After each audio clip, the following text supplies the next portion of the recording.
Very good, there we go.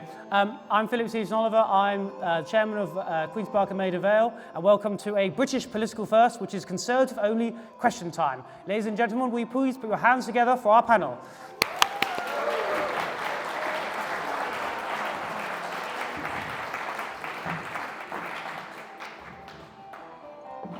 There you go, don't worry, we put the fun into politics, the party into the Conservative Party. So to my furthest right, we have, in more ways than one, we have Mark Littlewood, the former chief press spokesman to the Liberal Democrats, but don't let that put you off. He was also formerly the director of the Institute of Economic Affairs and currently the director of Popular Conservatism. To my closest right, we have Professor David Starkey, Britain's most well-known television historian, as well as Britain's most leading intellectuals on the revival of British conservatism.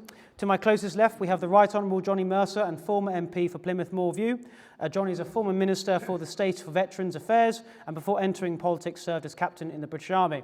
And finally, to my furthest left, we have Lord Gavin Barwell, former Chief of Staff to Prime Minister Theresa May.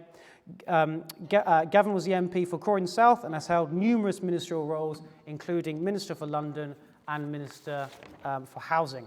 So the first question we're going to go to tonight is going to be Damien Chanil, if I'm correct. There we go. Edward, if you would like to go to this gentleman here, and Damien, if you could speak clearly into the microphone, and I will repeat the question out.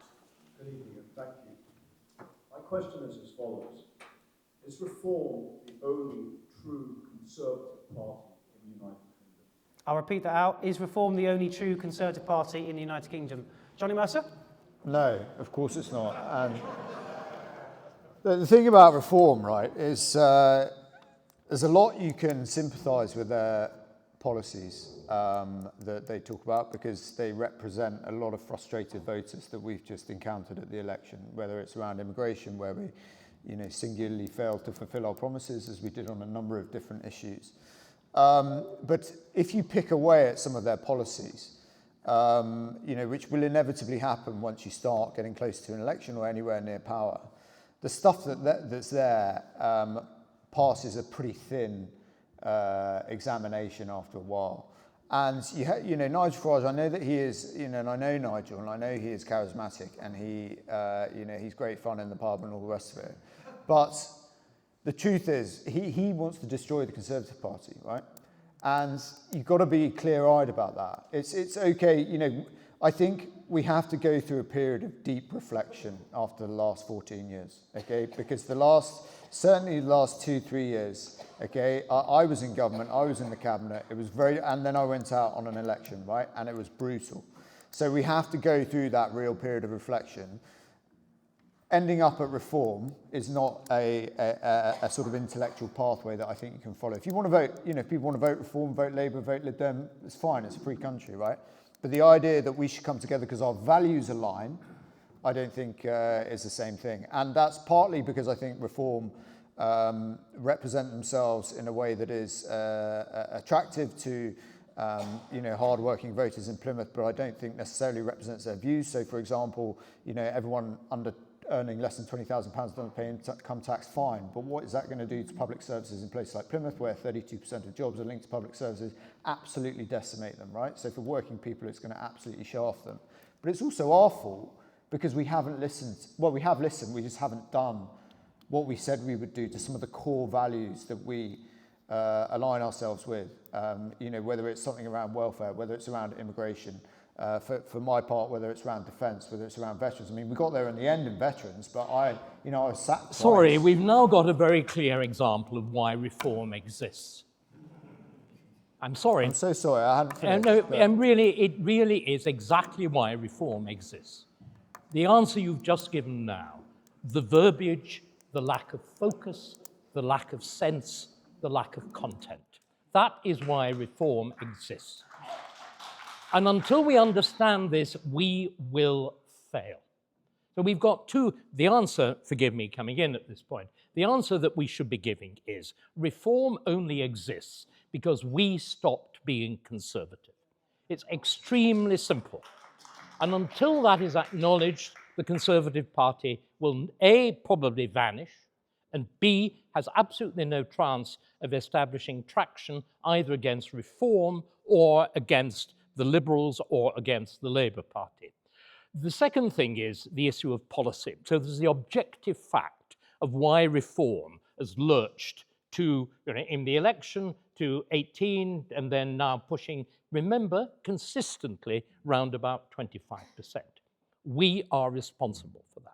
There's then an entirely separate set of questions as to what sort of policies reform might be putting. Are they conservative? And the short answer, ladies and gentlemen, is we haven't the faintest idea.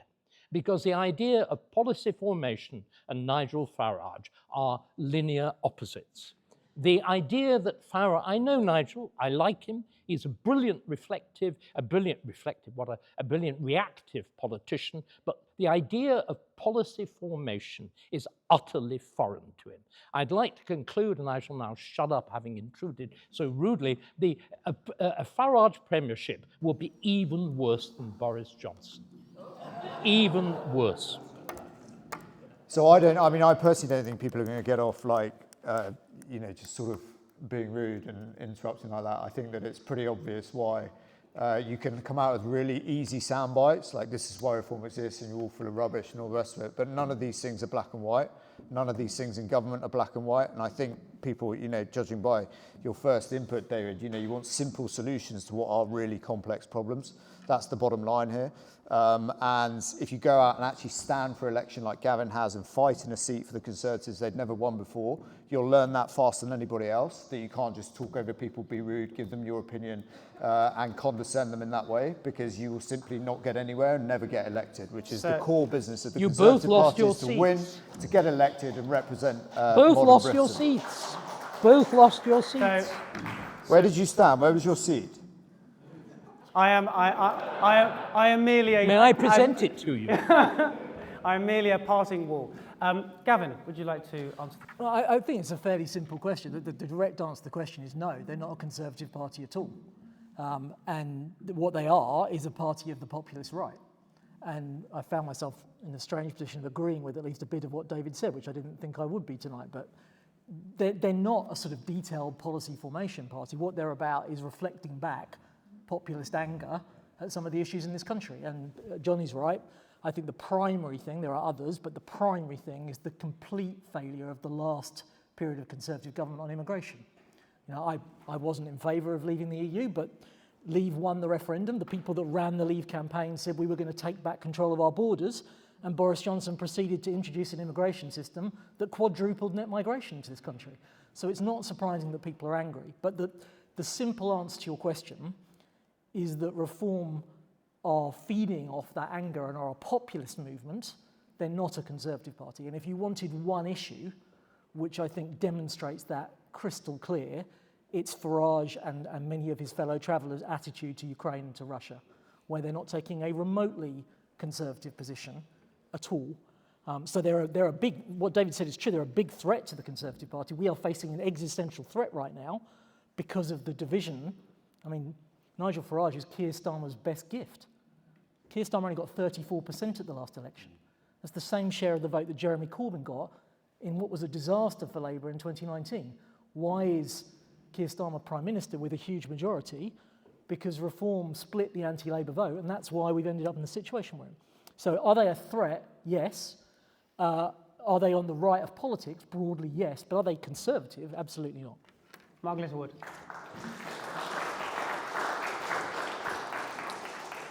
I think it's a little bit more complex than that. I actually think their analysis is conservative, but their prescriptions are not. And their analysis is around a loss of nationhood, a loss of traditional culture, pointing out that power has seeped away from the people through Parliament and into the hands of a liberal metropolitan bureaucracy who are wholly detached from most of Britain, other than in postcode areas like this and close to this. That's their basic analysis. And I share that. And I think that is a conservative analysis. And I think that's why they managed to get off the landing strip. That people are saying, I empathise with what Reform are saying about the problems of the nation. Move on to their prescriptions. Now we're in a whole different ballpark. It's not at all obvious to me that their prescriptions are conservative. and in some cases not even right of centre, actually, right? So I cannot get my head around their energy policy. I think we should abandon carbon net zero. Richard Tice and Nigel Farage agree with me. I happen to think that's a Conservative position as well. But reform's prescription is massive socialist state involvement in the supply of energy. I don't consider that a Conservative prescription. So they've landed the analysis right. And I'm with David on this point. I think we gave them that opening because I think it became increasingly less clear what the Conservative Party's basic view of the world was. And if that becomes unclear and you vacate that territory, somebody else is going to stand on it. They might not know what they're going to do with it, and I don't think Reform UK know what they're going to do with it, but they have decided to commandeer it. And if you want it back, you're going to have to readopt a Conservative analysis of the problems of the United Kingdom.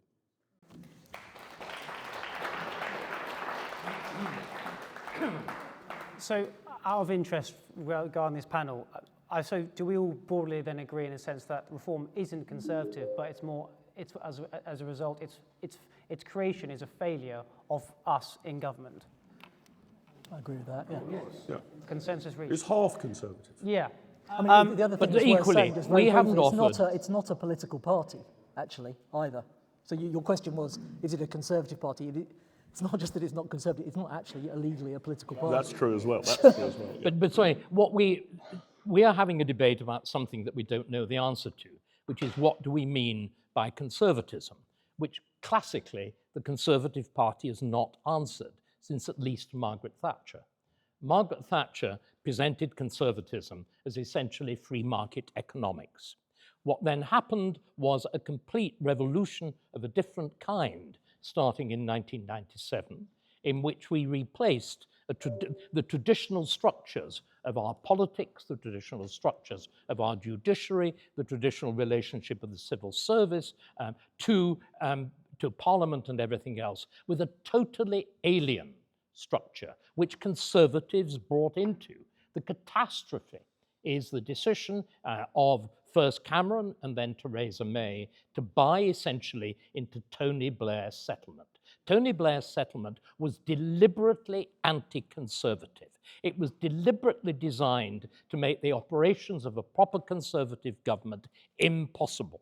And because we have not repealed its principal features, we've been unable to do anything conservative. You cannot be a Conservative and believe in universal human rights. You simply cannot. It is very simple. You cannot. It is an absurdity. The thing is, David, you think that people like me are the reason we're in this position, right? I actually think it's the other way around, because we have this conversation at a really high level about conservatism and free market economics. And yet the people who, and I understand the secondary and tertiary effects of that, I'm sure Mark will come on to, but if you go and ask people who voted for me in Plymouth, 60% of them voted for me in a Labour city had never voted Conservative before. Okay, and they didn't vote for me because of free market economics. They voted for me for lots of different reasons, but I'd venture to suggest some of them were the fact that in a deprived community where jobs are poor and life chances are poor, actually if you halve the unemployment rate and more people are in jobs and more families and more dads and more mums are in jobs and their kids are going to better schools, they're going to think that voting Conservative improves their life. And it's a transactional thing. It's not a high-minded thing around free market economics. It's about what can I get? What am I going to get for voting Conservative? The truth is, by the time we left, 85% of schools in Plymouth were good or outstanding. It was 30% when I started. But Johnny, there are lots of different reasons for it. It's not just about the theory right. of high-minded economics. I think you're completely correct that very few people go into the polling station with a developed view on what Magna Carta means today, right? That's not how they vote. And no doubt, a good number of people vote entirely transactionally. You know, will my taxes be higher or lower, will my public services be better or worse? But a good number of people, and an increasing number of people, vote on what you might call a gut instinct about whether you share the vision and approach of the particular party. And the reason the Conservatives won a landslide in 2019 was that was essentially a rerun of the Brexit referendum. And the Conservatives said, get it done, we want our country back. That was the principal force and motivation behind people voting. No, it wasn't. No doubt on wasn't. the margins, there's a range of other reasons. The Conservatives might be better at managing the economy. But we have lost, we've lost a vision thing that leads us to 24% of the vote because we're arguing only about retail politics. Gavin, do you want to go back to that? That last point is just factually untrue. The 2019 election, the primary driver of that was people's judgment that Jeremy Corbyn would be worse than any of the alternatives. So that's a interesting thing as well. Most people in an election, this is the classic conceit of politicians, that everyone lines up to vote for you. Most people vote for against what they don't want. Well, then we might as well give up. If the only way we can succeed is by choosing the leader of the opposition. You're saying the only way we can succeed is by choosing the leader of the opposition. Right, let's try. Wait your turn. Have a bit of manners. You're an elderly gentleman. You should have learned by now a bit of politeness. Gavin, do you want to? The second issue that I was going to say is look what this party has not done is it's not looked at the result of the last election and learnt all the lessons. Look at how we're doing among young people in this country, catastrophically badly, and you want to go in front of them and say there's no such thing as universal human rights. Do you know what our kids would say to you if you said that to them? What people in this country want is better living standards, a decent NHS, a safe environment. Getting into all of this, all the human rights. Would any Labour MP say anything different? We did. David, when did you last knock on a door? When did you knock on a door? 2019. When did you last knock on a door and seek elected office? Never. And yet the party's become absolutely fixated on what people like you think, and it tears the party apart, and consequently we've got a terrible Labour government. It's not realistic, and that's why we are where we are. I think what we'll do is we'll go back to the person who originally asked the question. Edward, would you please go to Damien? Thank you. I think the problem is quite simple. Conservative government, the government, Conservative government, really, at least since 2016, probably prior to that, you look at their variables. Size of the state at an all-time high, quality and availability of public services never been worse, because not only is legal immigration out of control, the composition of legal immigration was changed. So productive and non-productive immigration, Okay. the direct effect on welfare services, woke went out of control, and all of this happened under the Conservative. That's true. You're right. So obviously, Damien just sort of said essentially, and actually I'd probably say largely does speak to the membership to a large extent, certainly here, that we didn't govern as Conservatives. And he's right. Yeah, so he is right. I suppose the answer is why? Why did we govern in that way? Why did it go wrong? I think we've been in government for too long. Okay, I think the talent pool got smaller and smaller in terms of special advisors, in terms of who'd been there. And I think people got comfortable and people got lazy and took it for granted, to be completely candid with you. After 14 years, I didn't think people really thought that we were going to go into opposition, and I think they let stuff like that slide. At the end of the day, Boris came in on a mandate around immigration, and the facts are it went up 4 times. Right? You cannot do that and expect to get back into office. It's as simple as that. Now, this government's come in with 58% of the vote, 34% for Keir Starmer. That's not because they're suddenly against they're just fed up with the Conservative Party. They were fed up of us in power, and frankly, you know, I shared a lot of that. I had a pretty rough time in government, and it wasn't easy, and I totally understand that. And reform are absolutely a symptom of that. That's separate to them being an answer for the future. The idea of Nigel Farage as Prime Minister is just absurd in my view, and we need to come together and align, you know, what do we actually stand for now? What is when they go and they vote in the box, what are they voting for? And that's the bit you've got to get right?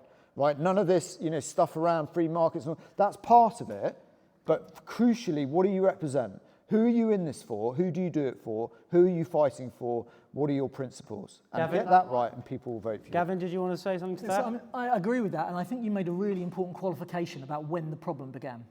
Because what I would encourage everyone in this audience to do when you go home tonight is go and look at the actual data. Look at how many people voted Conservative in 2010, how many people voted Conservative in 2015, how many people voted Conservative in 2017, how many in 2019, how many in 2024. And what you will see is that every general election, our numerical vote went up. 10 to 15, 15 to 17, 17 to 19, and then it nearly halved from 19 to 2024. So the problem came in that last 5-year period. Up until then, we were generating additional support. And that was partly, in my opinion, because the people leading the party at that point made bad decisions, e.g. on immigration. But to defend them a little bit, one of the reasons why you are absolutely rightly saying I'm paying a record level of tax and my public services are not good enough is because we went through 2 successive economic shocks with the pandemic and then the energy crisis. Now, whoever was in government in that period would have presided over a higher ticket and worse public services. So I don't particularly want to defend that period. I wouldn't have run the party in the way it was run, but in the interests of fairness and balance tonight, I think that is a point that needs to be put on the record. Yeah, go on. I think both Gavin and Johnny have got fair points, and actually, you know, staying in office for as long as 14 years is quite a hard task historically, right? We tend to kick people out after 2 terms. Had the Conservatives won the last election, well, I can't remember if there's ever been an election where the same party's won 5 times in a row. Probably not. But I think the reason the Conservatives initially did well was partly people were tired of Gordon Brown by 2010, so they sort of David Cameron got in a bit of the same way that Keir Starmer did. But there was also, I think, an ability to say, we're going to explain to you what our understanding is the problems affecting this country and how we're going to fix them, right? That was the essential Conservative proposition in each of those elections. Obviously, by 2019, you've got Brexit. In 2010, you had public finances out of control thanks to the banking crisis.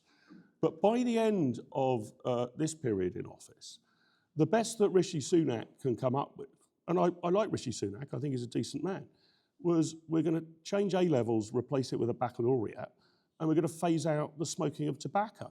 Now, you can be in favour or against those 2 policies, but the idea that that is a serious analysis of the problems afflicting Britain today completely went over the head, not just of voters, but of every journalist in the room. So we completely lost our ability, which is the Conservative Party's historic ability to diagnose the problem and to explain that we've got the medicine. And until 2024, we had that. We've lost it, we've got to get it back, or we'll never win an election again. So what we're going to do is we're now going to go conveniently to our next question, which is going to go to David Richardson. So if David, if you could put your hand up. There we go. Conveniently next to Edward as well, the cameraman. There we go. 2.5 years on from the, almost to the date, from the autumn Truss mini-budget. Is the Conservative Party's economic credibility still tarnished? David Starkey. Profoundly. Quite simply, that what Liz Truss did was the most unforgivable thing, which was to do the right thing wrongly. This is the catastrophe. And every time she stands up and says something basically sensible, people say lettuce, and a good idea is destroyed. But the problem is, until we start offering a real explanation of why Liz Truss was right, we will continue to lose. And I'm sorry, I've been harsh, and I would very much admit it, but the Conservative Party has suffered from a terrible excess of well-meaningness. Our entire country is ridden with niceness, with a false politeness, and ladies and gentlemen, we are on the most unbelievably tough and unforgiving times. And what Liz Truss tried to do was to do something serious and radical. What we're seeing at the moment is that the Labour government itself is beginning to realise, patchily and in a self-contradictory fashion, it too has got to do something serious. Today, we had a Labour MP saying we have to control immigration to pull out of the ECHR. We have actually had a Labour MP saying that, contrary to what the gentleman on the other side, my lord and gentleman, right on and whatever, on the other side was saying, that what we have to do, in fact, is to demolish, this is the Labour MP, we have to demolish the entire Blairite structure of government, because the entire Blairite structure of government was intended to make sure that you, the people, had no impact on what happens. This is what the whole structure of Blairism is. And again, interestingly, Johnny used this word democracy. as though it's a wonderful word which is self-explanatory. And there's another wicked word called populism. If one knows anything about the classics, populism comes from the Latin for people, and democracy comes from the Greek for people. They mean, or used to mean, exactly the same thing, except those on that side of the table and the people they followed, which is the Blairite left, have redefined democracy to mean the protection of minorities. That's what they've done, which is why we've had to invent this wicked term, populism, which means what democracy used to mean, which is the rule of minorities. And until we tackle the problems of language, as well as the problems of economics, which was Liz Truss was trying to do, we will go round in circles. But the most striking thing is we've now got people on the left raising the same questions that Liz Truss did. Again, the left is now starting to question the OBR, the extraordinary institution which we invented, this thing that second guesses the operations of the Chancellor. They're realizing they've a totally incoherent structure of government. We are silent as a party on this. The only person saying anything serious on it, who is a politician, is Robert Jenrick. We've lost the public debate. Until we repossess it, we are undone. You can knock on as many doors as you like until you get the ideas right. Margaret Thatcher was himself very impressive as a campaigner, but it was only because she had a serious intellectual behind her. Keith Joseph saying, I have called myself a conservative. I've been in a conservative government, but I wasn't a conservative and I did nothing conservative. Until we have that same recognition, we will get nowhere. Liz Truss tried it, she did it wrong. This is like So Johnny, do you want to respond to that? And are you a filthy Blairite? You know. I feel like I'm sort of, no. No, I'm not a Blairite. You know, you can say we did nothing conservative in the last 5 years. Obviously, that's not the case. It takes conservative principles, for example, to think that those who served our country in Northern Ireland should not be hounded by Sinn Féin and Gerry Adams for the rest of their lives, and actually do something about it and stand up against, you know, a violent rhetoric from some quarters. And actually introduce a law to protect them so they can live out their old age in dignity. That is a conservative principle. Just to go back to the question, but is our economic credibility still tarnished? And I suppose really, what do we do about it? I think, you know, when we left government, the economy was growing, wasn't it? And it's not now. So I think people still have that in their mind, that actually the Conservatives can run the economy in a more functional and a better manner for working people across the UK. But look, there was serious damage done by that particular period, and I know that because I was there and was campaigning around the time. There was serious damage done, and you know, I think it was always going to be very hard to recover from that period. Gavin Barwell? Yes, huge damage. Don't take my word for it. If you go and look at the rolling average of the opinion polls, and you look for the last 30 years, there has never been any event that has caused such a dramatic shift in voting intention as that mini budget. So it did profound damage to reputations of our party. And I would say one of the reasons it was so damaging is that, in my experience, economic competence is the pillar on which the entire Conservative Party's electoral appeal is built. When I was an MP, my seat was a marginal seat, always has been a marginal seat in my lifetime. And I would quite often get people on the doorstep who would say to me, I don't like your party very much, but I still vote for you. And I vote for you because, although I don't think your hearts are always in the right place, you're the people that run things well. And that mini budget attacked that absolutely core pillar on which our entire electoral appeal had been built.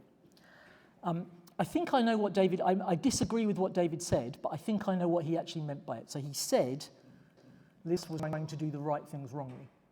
And I think it's really important that we have a debate about that, because I think Liz Truss was trying to do some of the right things and some very wrong things. And I think we have to be clear about that. So I watched that mini budget with one of the big I was in the office of one of the big global businesses that I work for. The people that were in the room with me were all people who are way above the top rate of income tax threshold. in the middle of a cost of living crisis, to give a tax break to the wealthiest people in the country when millions of people in this country were struggling to make ends meet is morally unforgivable. And I am in favour of cutting higher tax rates on higher earners. I think we do need to do that longer term to make the country competitive. But there is an issue about what it says about your values, that at a time when lots of the people I used to represent were struggling to put food in front of their children, a Conservative government would prioritise tax cutting for the wealthiest people. And the second thing, let me just make one more point, because I want to say what I agree with that she was trying to do. The second point is, I'm all in favour of tax cuts. They should not be paid for by borrowing more money. They should be paid for by cutting back the size of the state.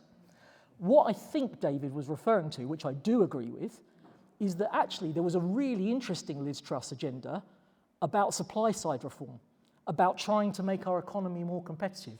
I am 100% behind that. When I was Housing and Planning Minister, I tried to deregulate the planning system. I would personally have liked to have gone further. And we never got to hear that bit of the agenda because the mistakes that were made in the mini budget crashed the whole project. So it was a massive blow to our reputation. And if we go around trying to pretend it was all a good idea, we are never going to get back into government.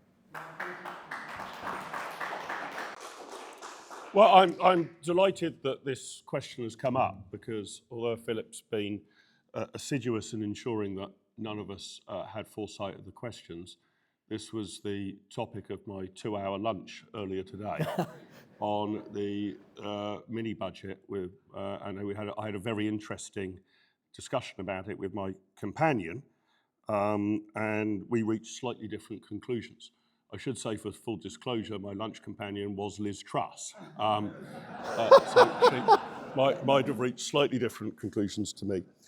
I actually think it's really interesting to understand everything that happened here, and a million things go wrong. And some of those might be Liz Truss's fault. Some I think are not. The behaviour of the Bank of England, I thought, was appalling at the time, and have now in their own report, their own internal report, accepted that the market crash was 2/3 their fault and only 1/3 the government's. And if you're admitting yourself it was 2/3 my fault, then it's probably, when I say that to my missus, it's when it's 95% my fault if I'm already admitting to 2/3. The markets were apparently spooked by her not going through the OBR. Her view was if I went through the OBR, we'd be locked into tram lines. On the cutting spending issue, I agree with that. I thought she was a bit too fiscally loose, but here was the political problem she faced. One was to make an energy guarantee, which was almost universally accepted. The other was that her plan was to ensure that the welfare bill only went up with wages, not with inflation. This was a colossal saving. But unfortunately, half or 2/3 of the Conservative Parliamentary Party were not willing to wear that. She couldn't get it through the Conservative Parliamentary Party. That was a cut the Conservative Parliamentary Party was not willing to take. And if we're worried about sort of loose fiscal behaviour, the mini budget was not obviously looser fiscally than any budget since 2001. We've been running budget deficits for 25 years. The idea that this was a massive borrowing spree to cut taxes ain't true. It was still going to lead to a budget deficit. That is indeed true, but not colossally different to what, say, Rishi Sunak might have done. So, Mark, would you mind if I just interrupt? Yeah, yeah. I understand the point you're making. I don't think it's quite fair, because what you're doing is you're comparing the absolute numbers, and you're right. But what markets look at is what is the change you're making in that budget, and it was the biggest fiscal loosening for a long time in a single budget. Well, okay, so it's the direction of travel as much as the absolute number. That's possible, and I agree that the handling of it, I think, was not as competent as could have been in handling the market. So I would agree with that. I'm not trying to resurrect the mini budget from the dead. But I would say on this top rate of tax issue, we've got to get serious here. If we are going to set tax rates, not by what economically works, but by the optics, we are doomed. More millionaires are leaving Britain every year than any country in the world other than China. And if we have a political class that's going to say, well, yes, all right, but I can't possibly cut the tax for rich people, that is going to, I'm afraid, continue. We have 1% of the top earners now contribute about just north of a quarter of all income tax. The top 10% of earners contribute well more than half of all income tax. The idea that you can keep plucking more and more with higher and higher marginal rates out of these people has now been, in my view, proven wrong. And Conservatives have got to have the guts to say, not necessarily that we should move to a flat tax overnight. I appreciate that's a very radical market proposition. But we actually have to make work pay. And we have to make work pay particularly at the high productive side. I mean, at the low end as well, but the high productive side. I want more millionaires in Britain. I want more billionaires in Britain. Why the bloody hell would you come here if we can never drop the top rate of tax? We have to make that argument. If we lose it, fine. But if we don't make it, we'll lose it by default. So relating back to the mini budget, who on the panel here thinks the Bank of England should essentially no longer be independent? Strongly. It seems to me that its record in everything has been disastrous. Its record in managing inflation has been catastrophic. Its record, I mean, you didn't actually explain the particular issue with the Liz Truss budget. Its complete failure to supervise the liability-driven investments, which were essentially, I mean, can you imagine? Most of our pension providers did have a means of hedging the possible movement of interest rates. It was to hedge against interest rates going down at a time when they were virtually zero. The sheer insanity of this is beyond belief. I want again to shift the ground to bigger issues, which I'm trying to do consistently. It is very simple. We heard we've got to be the nice party. We had that from Gavin, and his mistress was the one who labelled us the nasty party. The only way the Conservatives can be a party of sound finance is by being the nasty party. We cannot be sentimental. We cannot be foolish. What on earth is a former Conservative Prime Minister doing, setting up something called a social justice think tank? Social justice is a word of the left. The reason we've gone so catastrophically wrong is we've bought into the language of the left. And until we get ourselves out of it, we are ruined.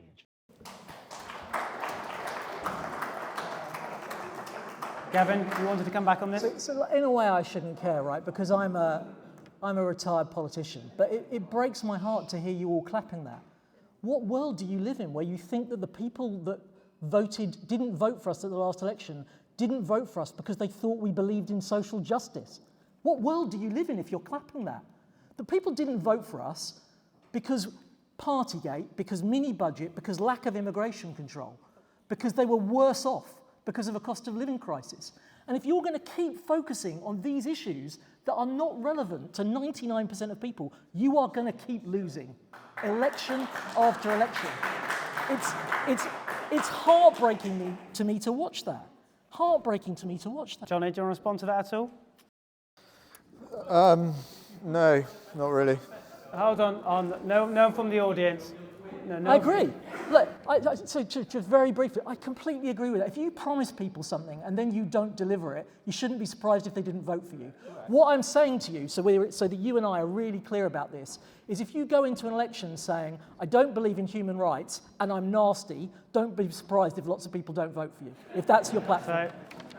So what we'll do is we'll just have a quick response from Johnny, and then we'll go on to the next question. Look, I don't have much to say on this. I think, yeah, you can see this is why we are where we are if you look at this panel now, right? Because clearly this is a right, centre-right country, right, where we all roughly believe in this, in the same things, right? But because elements of our party have become so kind of rude and divisive, there is no place that in British people's hearts for divided parties who are that unpleasant to each other. And that's the reality of it. So, we come from very different parts of the party, right? But a lot of the principles of what he says are absolutely correct, and I follow them through. Same as Gavin. But the problem is this idea that you're not in the Conservative Party if you believe in social justice is absolutely absurd. And this is why, in my mind, there's always this big divide between those who actually get their hands dirty, go and stand in difficult seats, right, where we haven't had the Conservative Party before, and go out and try and win people for the Conservative Party and win the country and win the election, and those who are pretty high-minded about the whole thing pontificate about it all the time, and that's our Achilles heel. We have to work together, and we've got to be nicer to each other, and I just don't see that. So quickly for Mark, and then we'll go to a new question. Just very quickly, look, obviously you need a coalition to win, right? There's no doubt about that. Trump built quite an impressive coalition involving people who were not obviously Republicans to win the last presidential election. But where I'm at odds slightly with what Johnny and Gavin are saying, although I think, a record for economic competence is helpful, is I think underlying it all is you are not going to win an election with just convincing retail propositions over and over again. You need to have them, but you need to have a wider vision of the country. And my fear for the Conservative Party is this, that broadly what held the coalition together between, let's say, the 1960s and 2000-ish, maybe into the 2010s, was that there was a unity on the key and salient issues of the day. For example, support for NATO and opposition to the Soviet Union, a general pro-business, pro-capitalist, sound money approach. These were the major issues of the day. And in consequence, for sake of argument, Ken Clarke and John Redwood could easily be in the same party because those were the salient issues of the day. The salient issues now in 2025 are rather different. There are obviously some geopolitical ones. But where do you stand on carbon net zero and climate change? This is a massive issue. Where do you stand on immigration, both economically and culturally? This is an enormous issue. Sincere people can disagree on it, but these are enormous issues. Where do you stand on the issue of global institutions? Brexit was only the first part of that. Do you actually, do you think the World Economic Forum is broadly a good thing or a bad thing? Do you think the WTO is broadly a good thing or a bad thing? Do you think the World Health Organization is broadly a good thing or a bad thing? Global institutions against nation states. These are now the big issues. And welfare. Welfare possibly welfareism. Well. But the point is that if these are the big issues of the day, does the old Conservative coalition still hang together? Now, sincere people can disagree on these issues. That's fine. But you actually need to be able to agree on the top 2, 3, 4 issues of the day broadly in order to have a united party. And that's going to be quite a struggle for the Conservatives. And therefore, I actually welcome events like this where we can have these internal arguments about the new issues we face in 2025, which are very different to the coalition that kept us together in 1975.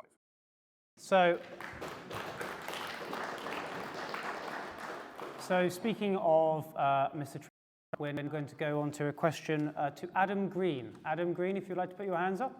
There we go. Please wait for the microphone to come to you.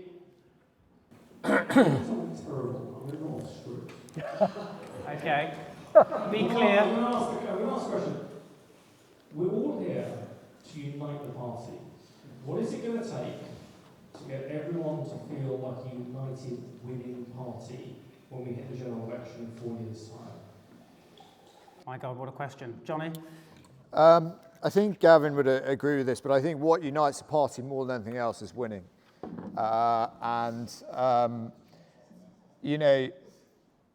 actually think on the broad issues, we all do agree, actually. I think that there's a debate over what are those key issues. So I would slightly push back against the idea, no one raised the WTO or the World Health Organization with me on the doors, right?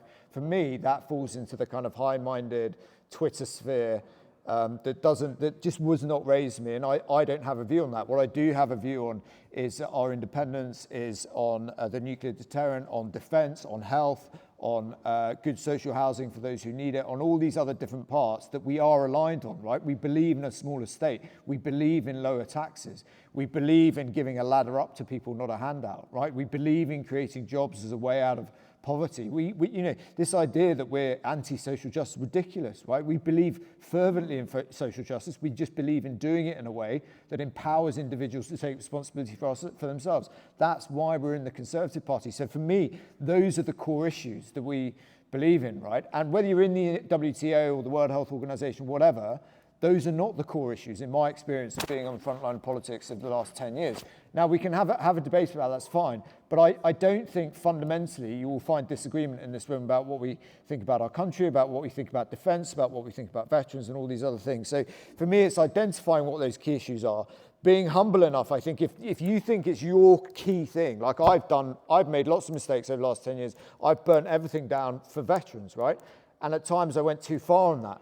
And I think we all have to have the humility to understand that you are never going to get anywhere on your own in this sport, right? You're only ever going to get somewhere if you all work together. And of course you have to believe in something, right? That is the thing that people will go and vote for. You have to believe in something and have that common core set of beliefs. But this constant falling out and bickering over stuff that, I'm sorry, most people whose lives are really difficult go from day to day do not think about the World Health Organization, right? And that's not an opinion, that's a fact. Can I just come back on that? Obviously, and I do go and knock on doors, and I quite like it because it's a nice way of seeing different parts of England. But I also get incredibly nervous because obviously I have no idea about what the present local planning issue is in central Wiltshire, which everybody's arguing. And when I knock on the door and I say, hello, Mrs. Miggins, Mr. Bloggs, I'm calling around on behalf of such and such a candidate on the local Conservatives, what are you thinking about at the moment?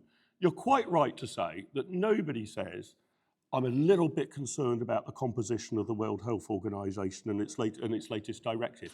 Everybody says, why can't the council fix the potholes? Why is the school, hasn't had a, lick of paint? Everybody will give you a retail answer.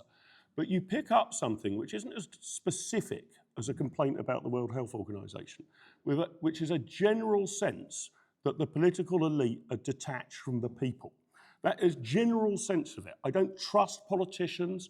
I'm a bit worried our politicians aren't in control. I don't really know how to affect things myself. I'm disillusioned with the lot of you. Now, I'm not trying to just bend that into a proxy of we must leave the World Health Organization, people on the doorstep are telling me.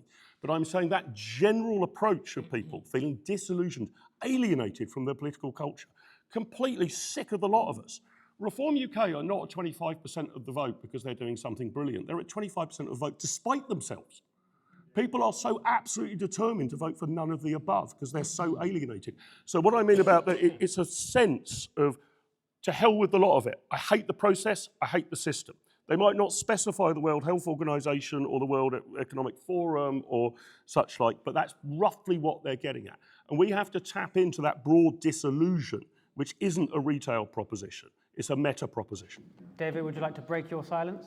I think the important thing to realize is we have been here before. We were here in the 1970s. This is what Thatcher did. Thatcher broke with the kind of consensus that we've heard from that side of the panel. She said it was wrong and it doesn't work. And more importantly, events with the IMF and the winter of discontent proved that it didn't work. This government is proving that it doesn't work. What had happened was, and I'm going to reiterate this, Conservatives from 1951 onwards bought essentially into the Labour settlement of 1945 to 51. They bought into it in terms of nationalisation, in terms of Keynesianism, in terms of prices and incomes policies, and everything else. And the entire thing wrecked, and it wrecked in the 1970s. We bought into the policies of New Labour from 1997 onwards. Cameron says this. Michael Gove actually hands round marked up copies of Blair's memoirs as an instruction how to govern. Theresa May completes the idiocy of climate change. I'm saying she is responsible. Theresa May is actually responsible for the formalization. She is. Gavin may correct me on this. She is. It's good. Please let me finish. The formalization of non-crime hate incidents. She begins the process of gender self-identification. This is mad. This is simply mad. Totally, totally mad.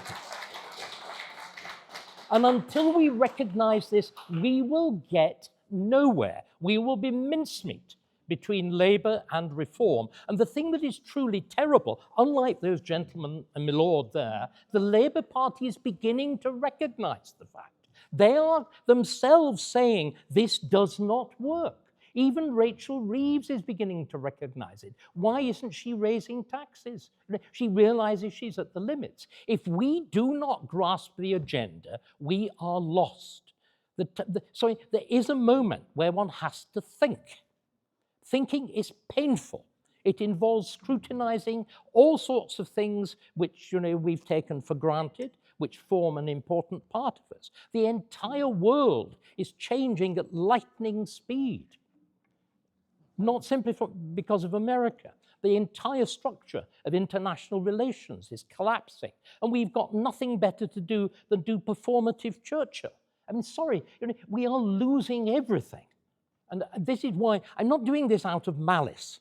I'm doing this because I care passionately and fundamentally about a country whose history I probably know more about than anybody in this room. And I want to preserve that. And I want to renew that. And the problem is what we did from 1997 onwards was to decide that being nice and playing around with novelty is how you solve problems. We've discovered that being nice and playing with novelty isn't how you solve problems. We need to rediscover the fundamental robustness of conservative thought, which recognizes the reality of human nature, its intractability, the fact that we are different, that all peoples are not the same, that values themselves are a product of history. And until we rediscover those fundamental conservative propositions, we are lost. Again, Gavin, do you want to quickly respond to that, and then we'll go to another question? Lots of clapping for ahistorical nonsense. We won in 2010. We won, well, just the facts, just listen to some facts. We won in 2010, we increased our vote in 2015. We increased our vote in 2017. We increased our vote in 2019. We did not discover that it didn't work. It did work. More people voted for us at each election. And it is not true that we didn't do anything conservative in that period. There are plenty of... Hold on, Eva. There are plenty of conservative things we did in that period. The wheels came off the vehicle post-2019. Now, let me pick up one other thing that people have said, and then I want to come back to the actual question, which is how do you unite the party? But net zero was mentioned as an example of something that we should have nothing to do with. Of just the people that voted for us in 2024, in a catastrophe, the absolute bare minimum of the Conservative vote, they support achieving net zero by 2050 by 52% to 38%. Labour and Liberal Democrat voters, the people who we need to win back, support it overwhelmingly. Reform voters are narrowly against it, but rate it 19th among their priority list of issues. So if you want to unite the party, I would say to you that we need to do two things. I actually agree with the start of what Mark said. The first thing we need to think about is what are the real issues of consequence today in 2025, and can we get a united Conservative position on them? And actually what I think is really interesting is those issues that united the Conservative coalition in the Thatcher period are coming back to the fore. The dominant issue for Britain today is how do we get our economy growing more strongly? Because if we don't do that, we're not going to be able to do what you want us to do, which is cut taxes and provide decent public services at the same time.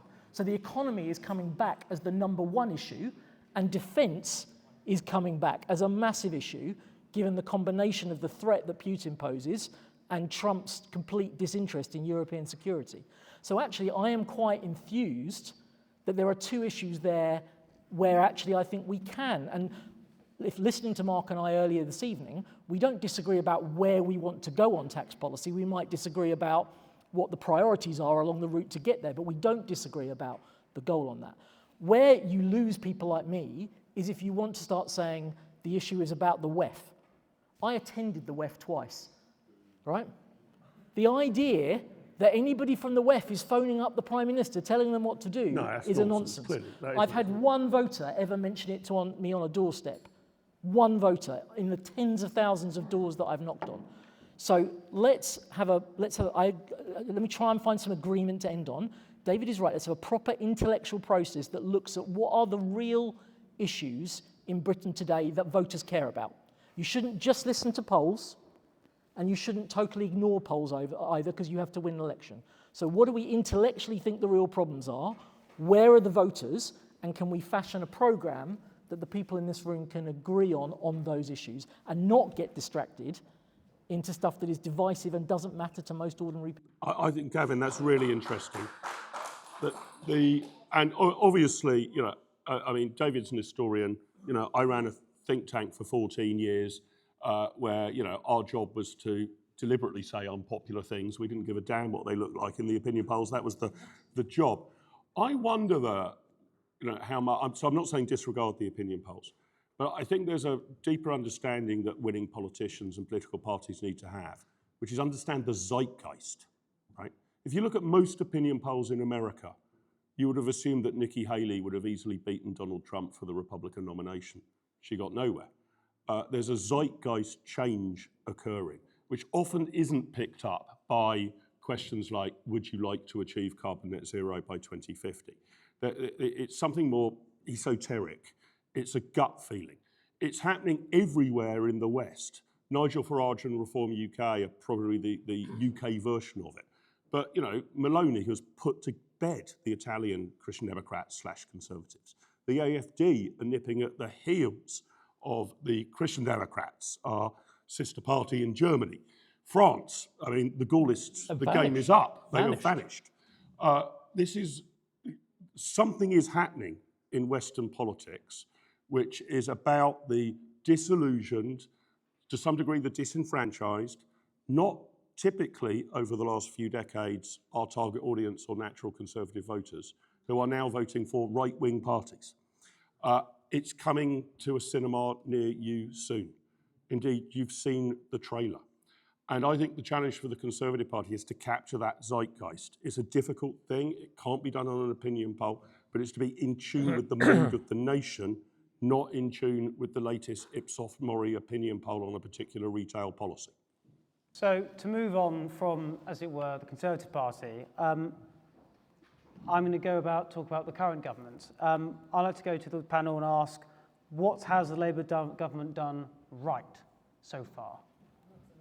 Has it done anything right? Johnny? Stunned silence. Honestly, just in places and communities I hang out now, no, is the answer to that. I mean, they have a fundamentally different ideology, don't they? Yeah.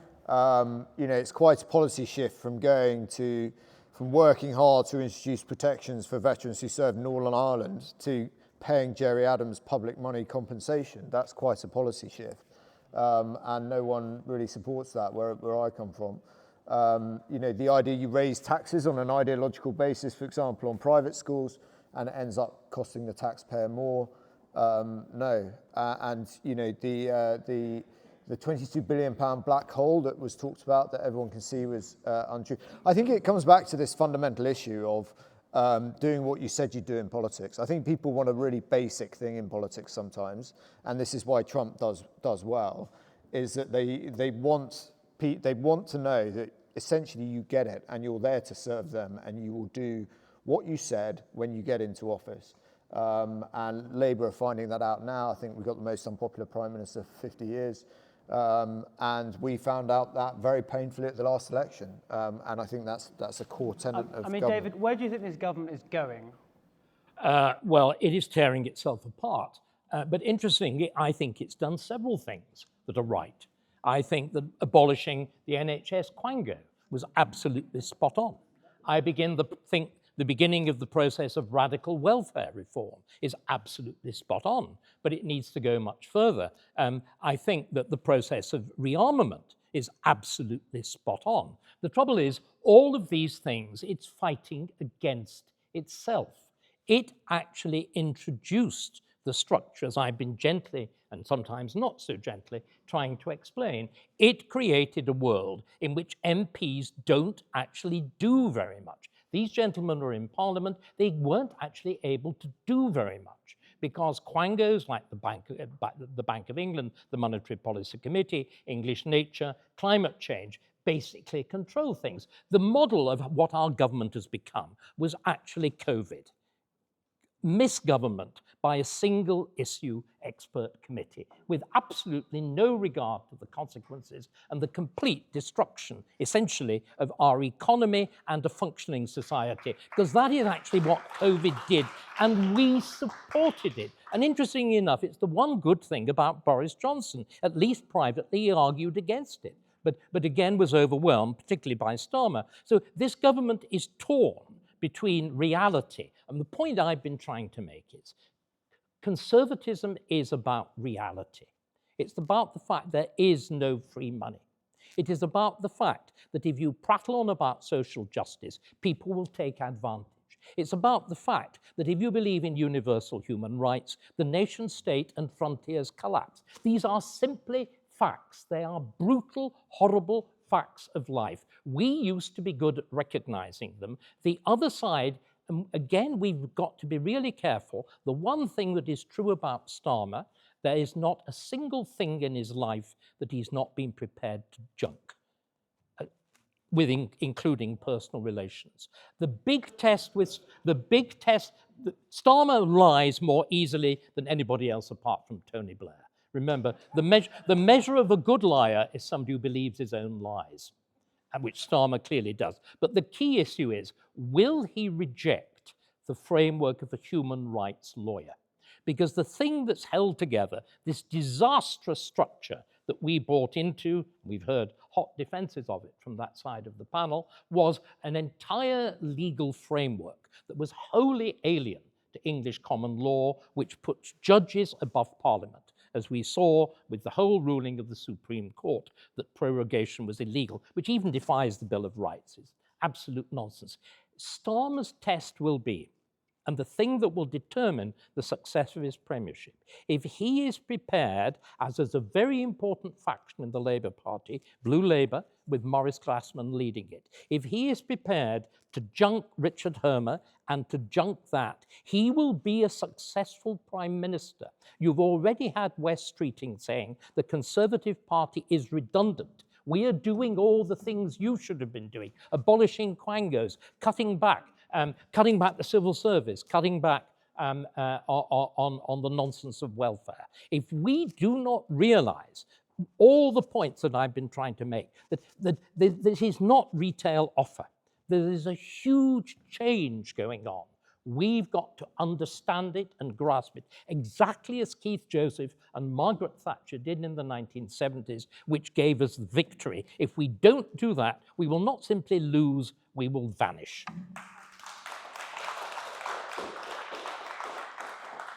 I suppose, Gavin, a few things really. One, obviously you were minister for a very long time and in several different departments. Did you find that the quangos held you back?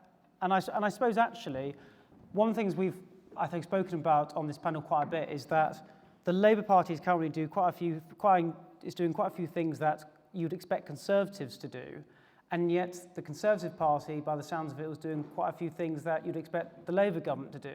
So do you not think that might also be leading to that kind of fracture in trust in politics?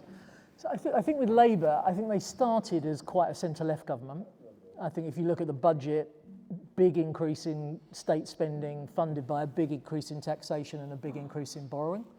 And they've been forced into a more centre-right configuration since Christmas because the economy is not growing, it's existential for them. You're going to find out tomorrow what the cost is of the economy not growing in terms of her being forced into painful decisions. So we've now got a government that's cutting overseas aid spending, using it to fund defence spending.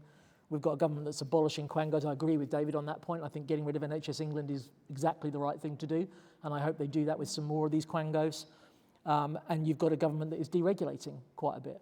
If I were going to pick, coming back to the original question, if I were going to pick one thing where I think they've done absolutely the right thing, it would be planning, where they've unwound a lot of the restrictions in the system that Boris Johnson put in. They've gone back to when I was Minister for Housing and Saj was Secretary of State, requiring councils to release enough land. The Planning and Infrastructure Bill is going to significantly help in a number of regards. So it's a little bit, maybe Mark would agree, some of what Liz was planning to do on the planning front. So I think you've always got to recognise with your political opponents, most of what they do we would disagree with very strongly and have strong objection to, but it doesn't mean that they don't get some things right. And in particular, at the moment, they've moved from this kind of secure-economics that Rachel was talking about before the election into a much more market-aligned approach to economy, and they've been forced to, I don't think that's what she privately believes, but she's been pushed into that because she's desperate to try and get some growth in the economy. So we've probably got about 10 minutes left, so we're going to try and let's have a few sort of quicker questions. I suppose one of the ones that I'm interested in from the whole panel is who would you have voted for in the US presidential elections and why? I voted for Trump. I have to say it's a binary choice, right? So I had quite a lot of discussions whilst the primary process of rolling out about, who's your ideal Republican candidate going to be. And, I can think of Republican candidates that might have been, would have carried favour with me more than Donald Trump. But in a choice between Harris and Trump, unambiguously Trump. And although I do not like everything he's done, I like quite a lot of the things he's done, certainly on internal policy. And I think there's quite a bit of it that we need to hit Control-C, Control-V on our computer and replicate it here. A UK version of Doge is urgently needed. And whilst David and Gavin were right, I think, to praise the Labour government for getting rid of NHS England, this needs to be done in a methodical and brutal fashion. And I think we need to take more than a few leaves out of Elon Musk's playbook and apply them to the sprawling Whitehall bureaucracy that is choking off growth and enterprise in Britain. Johnny, you don't have a vote, but if you did? I honestly don't know. I mean, Gavin may have a view. Well, I would not have wanted to vote for either of them. If it was a compulsory voting system, I would have reluctantly voted for Harris. I don't see how anybody who calls themselves a conservative could have voted for Donald Trump. This is somebody who tried to steal an election. I mean, the evidence is overwhelming. I actually went on, some of you may listen to Jacob Rees-Mogg. If we could be quiet, please. Some of you may listen to Jacob Rees-Mogg's show on LBC, and I went on that show to debate Donald Trump with him before the election. And Jacob told me all this talk of tariffs was nonsense. Donald Trump was really a free trader. And he told me all these people that were scaremongering that he wouldn't support Ukraine were talking nonsense. Yesterday, we had the person that he has appointed as the envoy to Russia say that Putin is not a bad guy.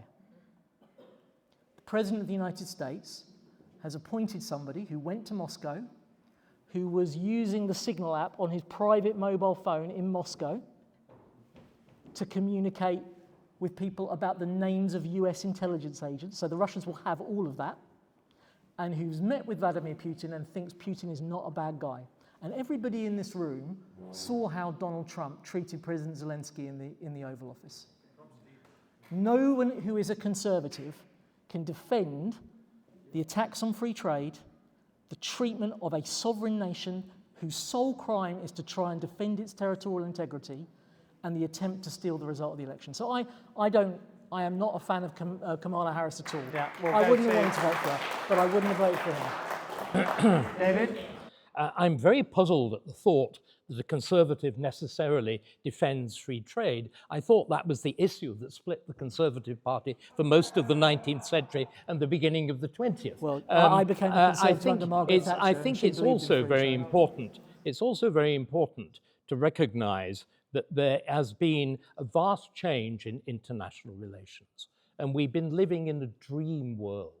This dream world of a rule-based international order underwritten by America was already vanishing. It changed fundamentally in 1989, and it turned into one of aggressive neoconservatism, with the fundamentally, weirdly anti-conservative things of invading countries to make them free. This is Rousseau. It's deranged to invade a country to make it free, to invade Afghanistan on the principle that ladies might want to wear miniskirts. It is simply demented, and Trump is against that.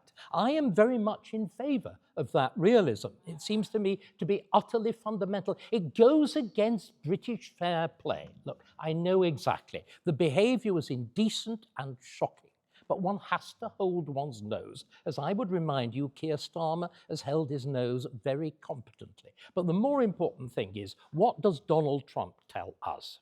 First of all, we do not want a new kind of Jacobite politics. This is the great danger of reform and Nigel Farage's infatuation with Palm Beach is very attractive. I know it well. I've even dined at Mar-a-Lago. So I'm very familiar with the whole of that world. But conservatism went terribly, the Tories went dreadfully astray in the 18th century when they fantasized about a king over the water, about Jacobitism. And there's a great danger that the right, and I'm afraid I do very strongly include reform in that, are doing the same thing. On the other hand, Trump matters. And why does Trump matter? A, because I think he recognized in some kind of intuitive way these big changes you're talking about, and more importantly, because he was prepared. The difference between Trump 1 and Trump 2 is truly extraordinary. That process of the executive orders that were the product of 4 years' serious work. If we are to be what I hope will be genuinely, why do I call myself a conservative? I do not want to do what reform wants to do. I do not want to do what Matt Goodwin wants to do. I don't want to tear down. I want to restore. I passionately want to restore that world of a functioning parliamentary majoritarian democracy that we had before 1997. But to do that, we have to prepare. We've got to work hard. Trump had a team that did that. Unless we are similarly prepared, we will be eaten alive by the bureaucracy and by the legal establishment and by, indeed, a very large part of the Tory party, as we've seen just now. We need to be prepared. Trump was. So is your answer that you would have voted for Kamala Harris? My answer is that I would have held my nose, and Trump has got vile taste. I rather like taste in politicians. The interiors of Mar-a-Lago are vile. The Americans have got a wonderful name for it. It's Louis the Who. And it is truly horrible. But sometimes you have to hold your nose. And this politics of being nice, this Paddington Bear politics, the politics of sentimentality, we've got to grow out of. We're supposed to be adults.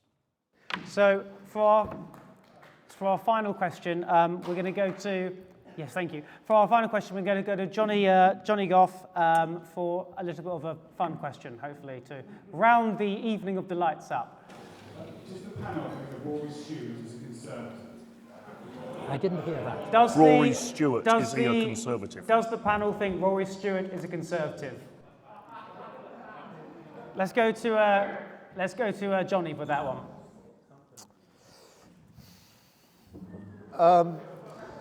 I think that Rory's a complex individual, but you got to be. I think part of the problem is we've got to be really careful around this binary. Is he not? Are we? Is this conservative? Is that not conservative? Right? Because what we're trying to build here is a political movement, is a team, right? And people will say some of the things I have said or not said or whatever. You can't possibly be a conservative and think that. For as long as you go down that rabbit hole, you are never going to build a team that is ever going to get back to power.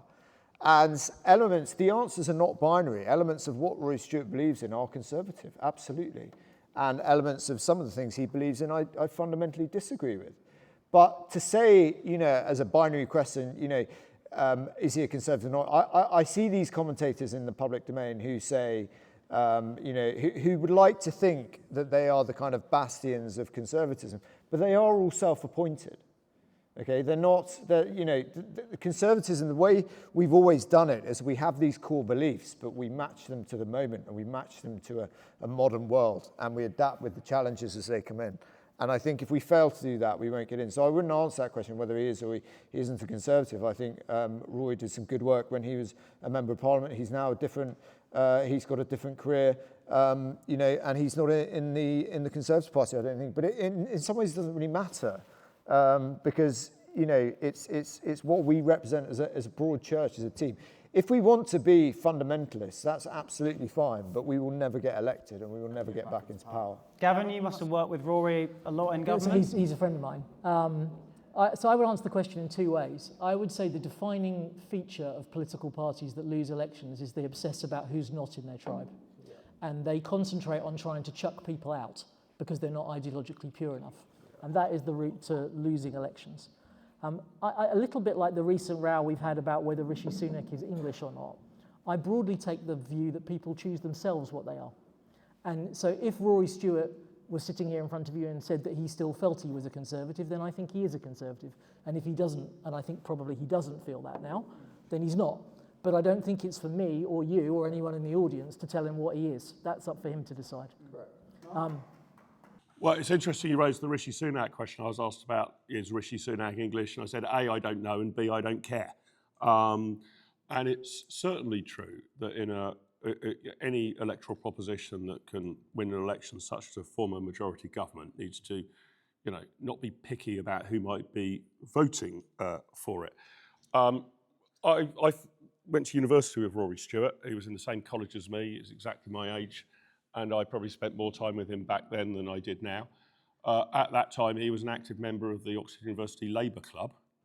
But in fairness, I was an active member of the Oxford University Liberal Club. So we have possibly both overcome our sins. I don't really know whether he is or whether he isn't. In terms of we mustn't have fundamentalists, that's true. We are not going to win a general election or form a government or be fit to lead the country if you have to pass some purity test before you're allowed to put your cross in the Conservative box. The Conservatives can't be a fundamentalist party, but the Conservatives do need to be a party that get the fundamentals right. That is a bit different to being a fundamentalist. And I would say that the great mission of the Conservative Party now is to unwind a lot of the unsensible things and harmful things that have been done over the past 25 years and to restore our constitutional status to about what it was in 1997. I'm not a techie, but if my computer's broken, if you switch it off and switch it on again, it usually works. And occasionally, you have to put in a date to where you wish to reboot it. I'd like to reboot us to April 1997, and I think that would do considerably more good than harm. I think that would get the country back onto the right path. I think that probably needs to be the central mission of the Conservative movement. And I would like to think Rory Stewart would agree with me. But whether he does or he doesn't, I don't know and probably don't care.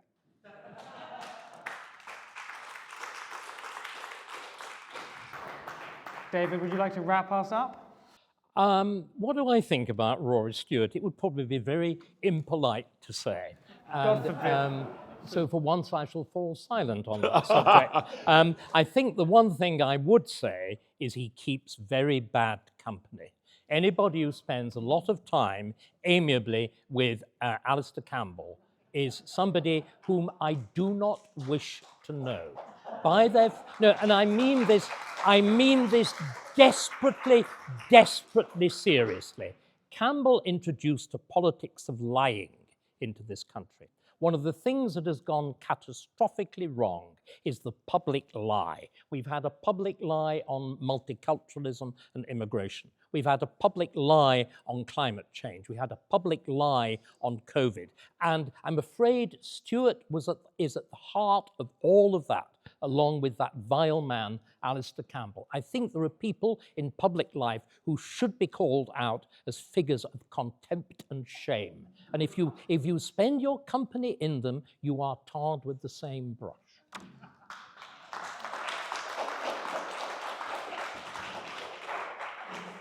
Well, ladies and gentlemen, on that almost national consensual end, I'd like to thank everyone on our panel.